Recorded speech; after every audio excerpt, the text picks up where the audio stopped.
During the final years of the age of the Gentiles, the final 7 years, God is going to unleash upon this earth certain types of judgments. We already saw the seal judgments, the trumpet judgments, and last week in chapter 16 we studied the bowl judgments. Now the first 5 of the bowl judgments are very similar to the plague judgments that God brought upon Egypt. Now the plague judgments that he brought upon Egypt were localized. It was only upon the Egyptians. And then we saw similar judgments in earlier chapters as well, where 1/3 of the sea was turning into blood, 1/3 of the land was affected. That was more partial. But here in 16 we saw that it was a complete destruction. It was a total destruction. So chapter 16, the 6th judgment, also told us that there's going to come a battle. The Battle of Armageddon, as it's called. But when you study the following chapters, we understand that this battle continues, and it could be divided into 3 stages. The first stage being the people gathering up. The river Euphrates dries up, and people are gathering up at this place called Armageddon. So that would be chapter 16. And then the next plague said that God's going to take care of Babylon. Now that would be discussed in chapter 17 and chapter 18, where the great city of Babylon is destroyed. And the final phase of the battle will be phase 3, which we will discuss in chapter 19, with the coming of Jesus Christ himself, which will be the climax of the battle. Revelation 16 verse 17, it says, "Then the angel poured out his bowl upon the air. A loud voice came out of the temple from the throne, saying, 'It is done.' And there were flashes of lightning and sounds and peals of thunder, and there was a great earthquake, such as there has not been since man came upon the earth. So great an earthquake was it, and so mighty. The great city was split into 3 parts. The cities of the nations fell. Babylon the Great was remembered before God to give her the cup of the wine of his fierce wrath." The term great city, as mentioned in verse 19, is found only in the book of Revelation, and is found about 8 times, and every time it refers to the city of Babylon. Now you may say in chapter 11, when the 2 witnesses were killed and later their dead bodies were left on the streets, it says it was left on the streets of the great city. Now there it's talking undoubtedly about Jerusalem.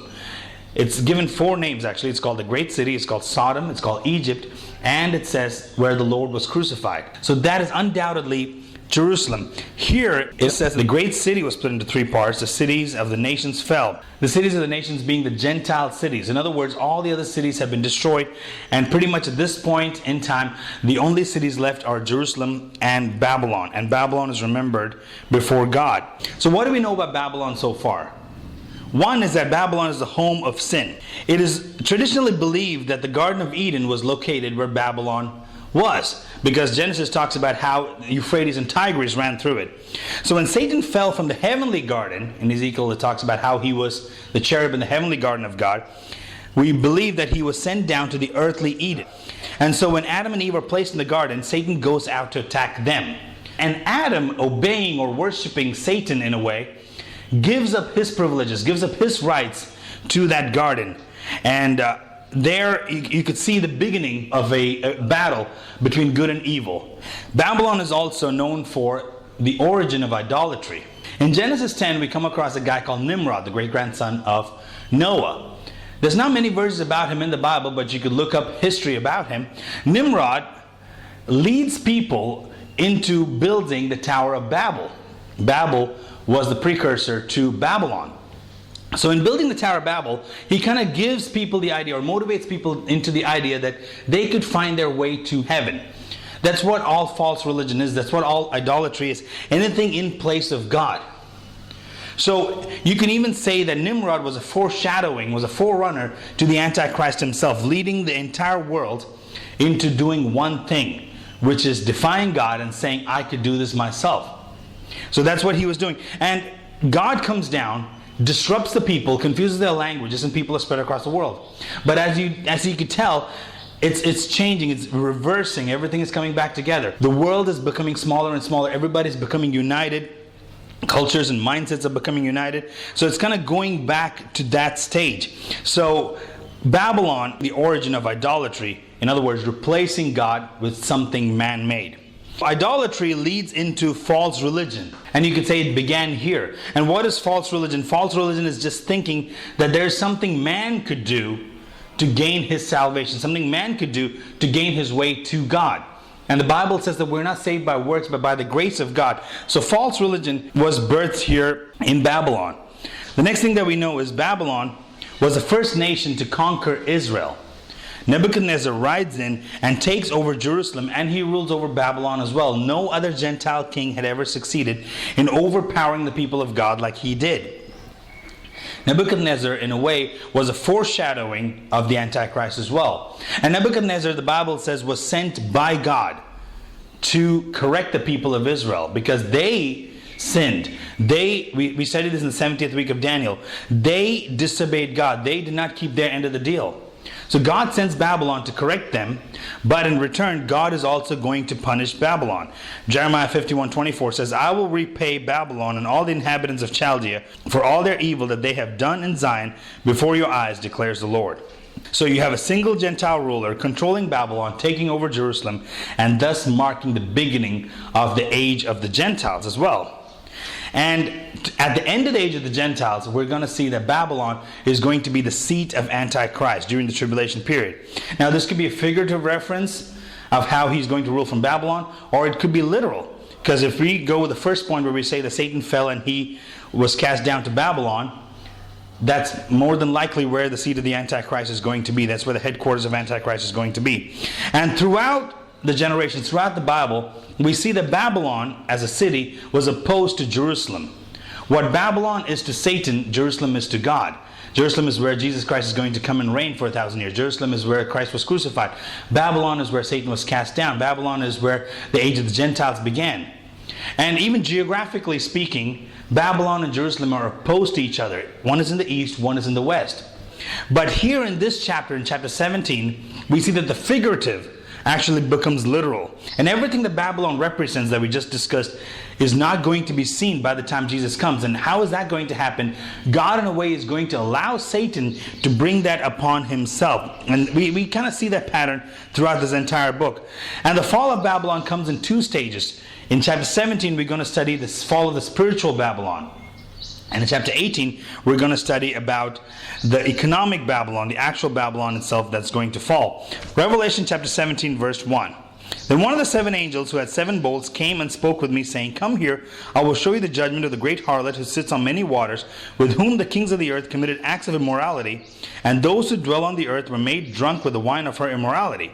And he carried me away in the spirit into a wilderness, and I saw a woman sitting on a scarlet beast, full of blasphemous names, having 7 heads and 10 horns. Babylon is referred to as a harlot. A harlot is a false wife in a way. The pleasures that a man should receive from a wife, he's receiving from something that is temporary, something that is not true. And that is what false religion is. It is a replacement of the true God. And Babylon is not just any harlot. In verse 5 it says she's the mother of all harlots. She's the mother of all false religions. And she's sitting on many waters.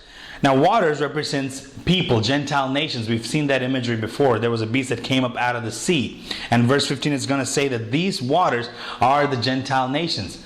So this is symbolic of how false religions are dominating all the nations of the world. You can go to any country in the world today and you will find some form of deity, some form of something that is not God, that is being worshipped. That is being worshipped in many different ways. And so the world is under the influence, is under the deception of this Babylon. The kings of the earth committed acts of immorality, and those who dwell on the earth were made drunk with the wine of her immorality. So throughout time, world leaders and world powers have turned to false religion to enrich their own power and to give them wealth, to give them prominence. And thus they have drunk of the immorality. And that's what alcohol is. That's what harlotry is. It's taking pleasure in something that is false. Anything is permissible. And in a way, false religion could be compared to that. It's like a sedative and a stimulant at the same time. Because false religion says worship whatever you want, but I will give you something else in return. So if I say a certain chant, or if I worship a certain idol for a certain number of time, I am going to get a certain blessing. So the end motive is I am going to be blessed. My name is going to be exalted. There's nothing to do with God or exalting God here. 2 Corinthians, Paul says, the God of this world has blinded the minds of the unbelievers, so that they might not see the light of the gospel of the glory of Christ, who is the image of God. So this teaching of false religion, whatever type of false religion it is, anywhere from the world, it kind of blurs the truth. It sedates you, inoculates you from understanding what the real truth is. The end result is going to be devastation for your own life.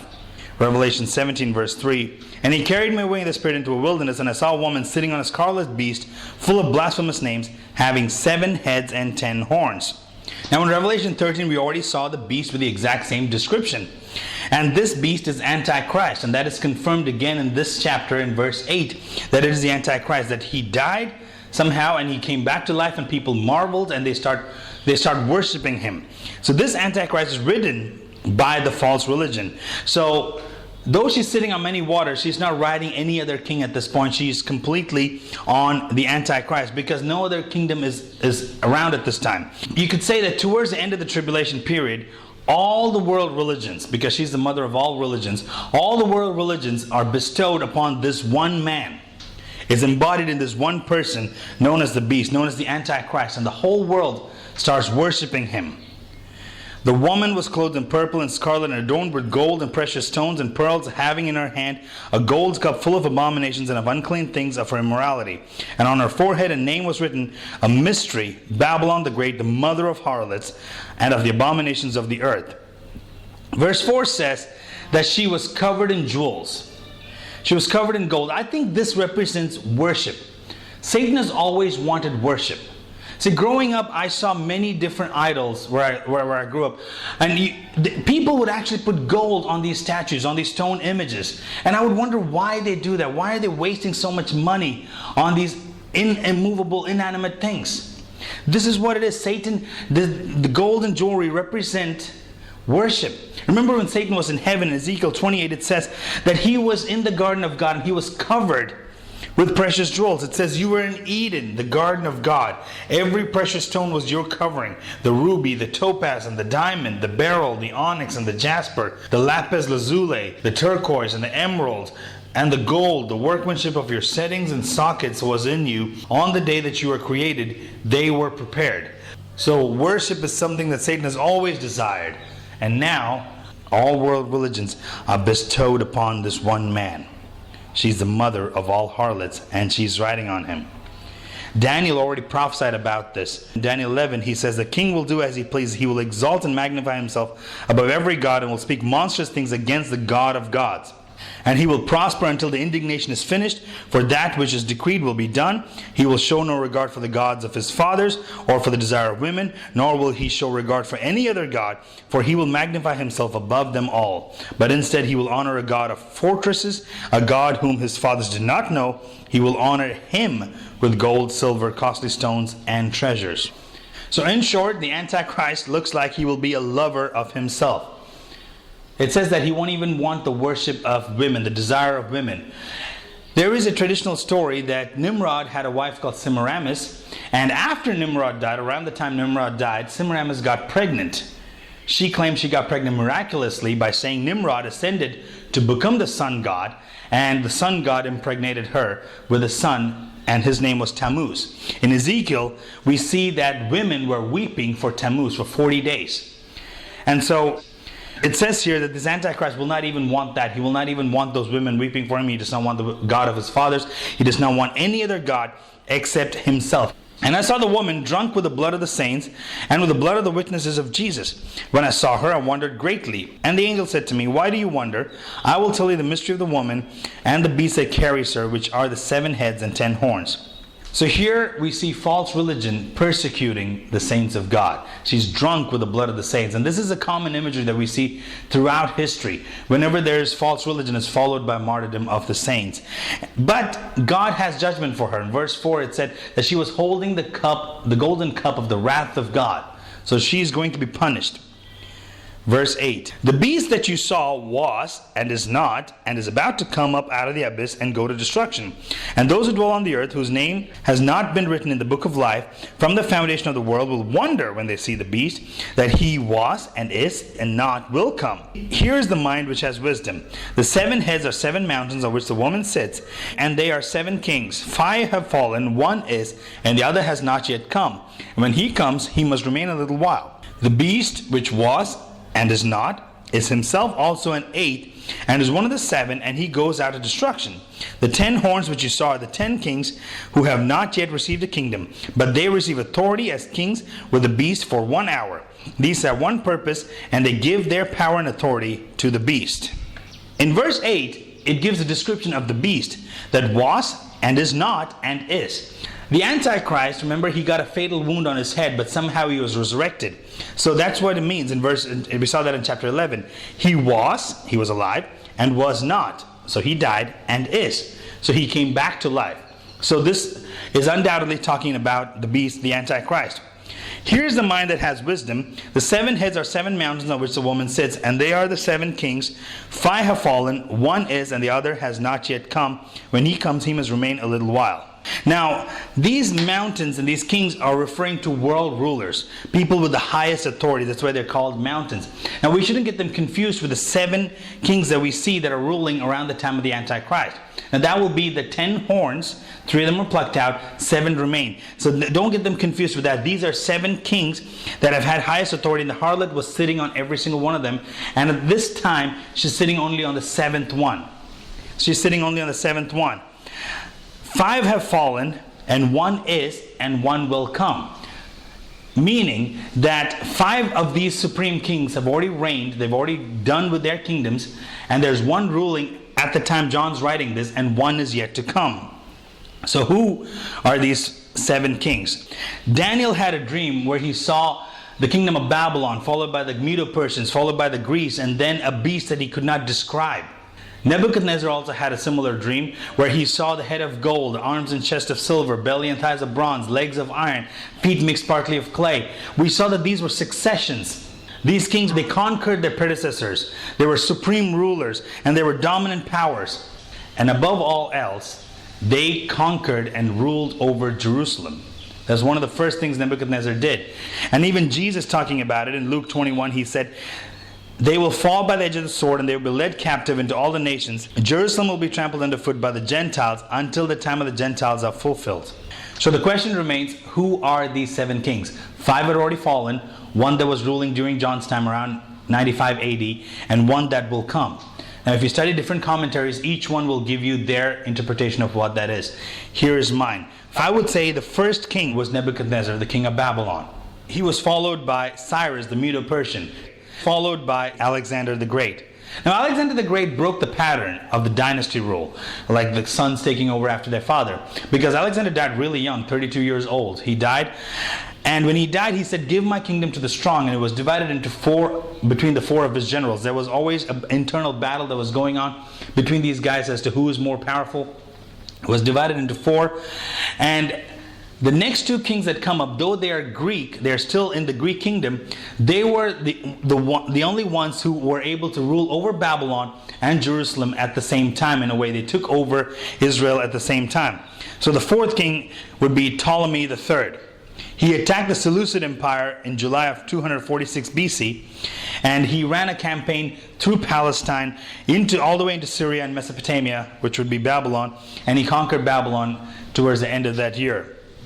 And Antiochus III of the Seleucid Empire attacked the Ptolemaic Empire in 170 BC. Again, both these guys are still part of the Greek Empire, but they're still battling. And the criteria for the age of to be a supreme ruler during the age of the Gentiles was that they controlled Babylon and they controlled Jerusalem as well. Later on, during the time of John, it would be Titus Flavius Caesar. He destroyed Jerusalem. He laid siege, they say, for about 3 years. And he did not want to destroy the temple, but when the city was set ablaze, the gold in the temple, remember the temple, Herod had built this magnificent structure which was bigger than Solomon's.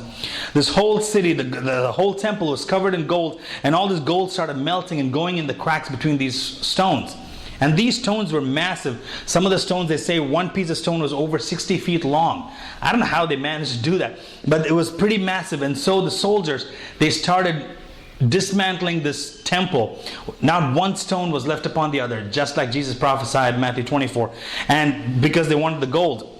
And so they destroyed the temple, razed it to the ground. And interesting fact is that he destroyed it on the exact same day, the 9th day of Av. The same day Nebuchadnezzar destroyed the temple of Solomon back when the Babylonians took over. So you kind of see a similar pattern in all these stories. So 5 kings that were already gone: Nebuchadnezzar, Cyrus, Alexander the Great, Ptolemy III, Antiochus III.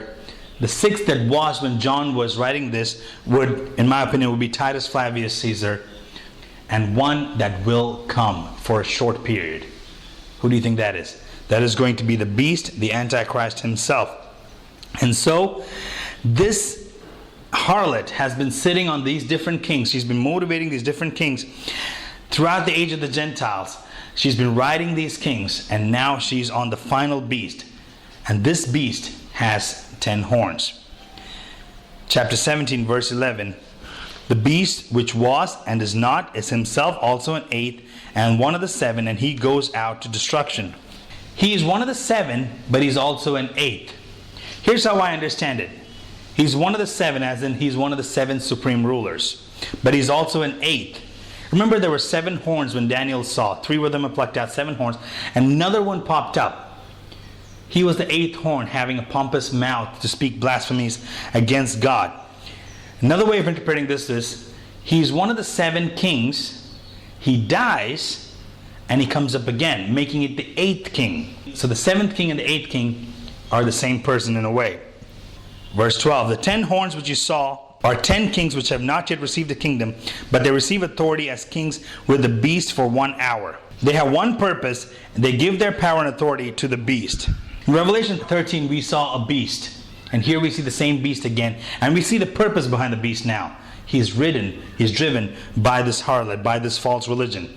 And it says the way he was described is a culmination of all the different beasts that Daniel saw. The lion, the bear, the leopard, and this vicious animal that no one could describe. And he's got 10 horns, which here it says are the 10 kings. And what is the purpose of the kings?